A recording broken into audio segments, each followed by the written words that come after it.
मंत्री का बेटा मंत्री बनेगा, डीएम साहब का बेटा डीएम बनेगा, डॉक्टर साहब का बेटा डॉक्टर बनेगा, लेकिन किसान का बच्चा किसान नहीं बनना चाहता है। बोलिए, किसान का बच्चा किसान बनना चाहता है? क्यों नहीं बनना चाहता है?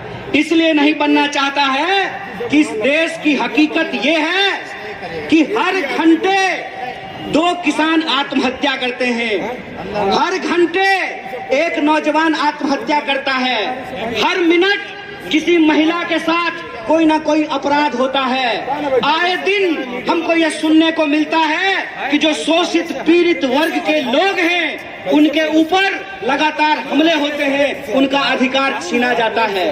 देश की इस परिस्थिति को देखते हुए, जब बेरोजगारी 45 साल में सबसे ज्यादा है, महंगाई आसमान छू रहा है। आप लोगों को याद था ना, पहले पेट्रोल कितना में मिलता था?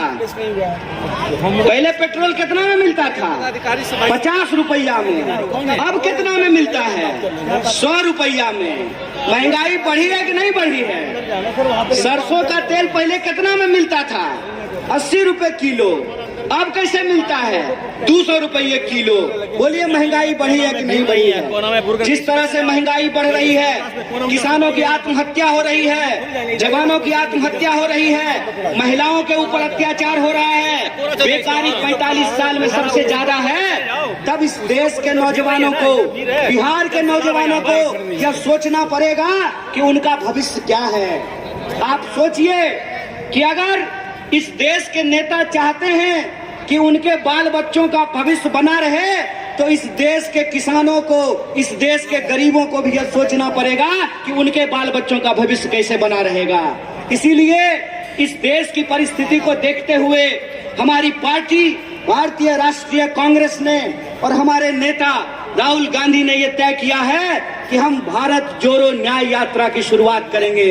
और यह जो भारत जोड़ो न्याय यात्रा है, ये मणिपुर से चल करके बिहार की महान भूमि पे पहुंची है। बोलिए, बिहार महान है कि नहीं है?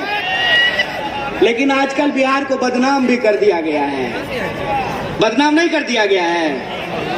आज हमको मीडिया के एक साथी पूछ रहे थे कि नीतीश जी आपको छोड़ करके चले गए, इस पर आप क्या कहना चाहते हैं? हम बोले, सुनिए, कौन आया कौन गया ये महत्वपूर्ण नहीं है। महत्वपूर्ण ये है कि बिहार के जो 14 करोड़ लोग हैं, उनका जो हक और अधिकार है, रोजी रोटी कपड़ा मकान का सवाल है, अपने खून के आखिरी कतरे तक उसके लिए संघर्ष करेंगे। ये हमारा कमिटमेंट है, ये हमारा संकल्प है। किसी के आने जाने की बात नहीं है, बात है लोगों के हक और अधिकार की, बात है लोगों के लिए न्याय की। और हमारा यह मानना है, हमारी पार्टी की यह मानना है कि अगर हम इस देश को शक्ति देना चाहते हैं, अगर हम बिहार को शक्ति देना चाहते हैं, तो हमको 5 प्रकार के न्याय की स्थापना करनी पड़ेगी। कितने प्रकार की न्याय की स्थापना करनी पड़ेगी? हाथ उठा करके बताइए। अरे डरिए नहीं, आप नेता थोड़े हैं कि ईडी से घबरा जाइएगा। आप तो आम जनता हैं, आपको क्या फर्क पड़ता है? 5 प्रकार के न्याय की जरूरत पड़ेगी। कितने प्रकार की?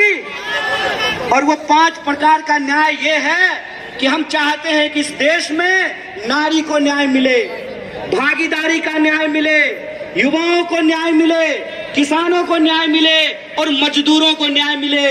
बोलिए, आपको ये 5 न्याय चाहिए कि नहीं चाहिए? सब लोगों को चाहिए। अगर सब लोग यह 5 प्रकार का न्याय चाहते हैं, तो हम आपसे एक अपील करना चाहते हैं। एक बात जान लीजिए, इस देश में कुछ भी, इस देश के आम लोगों को कुछ भी बिना संघर्ष के नहीं मिला है। हमारी आजादी के लिए भी लोगों को अपनी जान गंवानी पड़ी।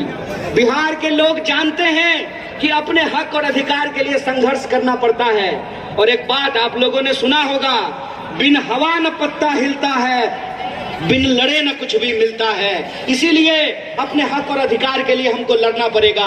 और हमारे देश के आम आवाम को, बिहार के आम लोगों को यह सोचना पड़ेगा कि हमारा भविष्य क्या है। हम समझते हैं कि जिस तरीके से मौजूदा सरकार हमारे देश के नौजवानों के साथ, बिहार के नौजवानों के साथ खिलवाड़ कर रही है, उसके खिलाफ हमको संघर्ष करना पड़ेगा।